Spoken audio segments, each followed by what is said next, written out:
Hey, what's up, guys? Hope everything's perfect for you and your loved ones as always. Today, I'll show you how to return a product on our app on Hacoo. It's really easy. There are like three or two ways, and we're gonna do it really simple, really fast, really cool. You can do it in your phone or you can do it in your computer. It's the same thing. So let's do it. So first of all, you're gonna go to Hacoo app, and then you're gonna go to profile. Your profile is gonna you're gonna see your profile in the right side below, and then you're gonna go to shipped. So we're gonna go to ship, and you're gonna see in this part all of your purchase.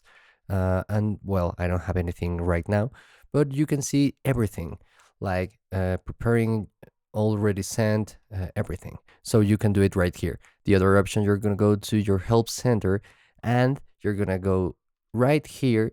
It always says that there are some questions.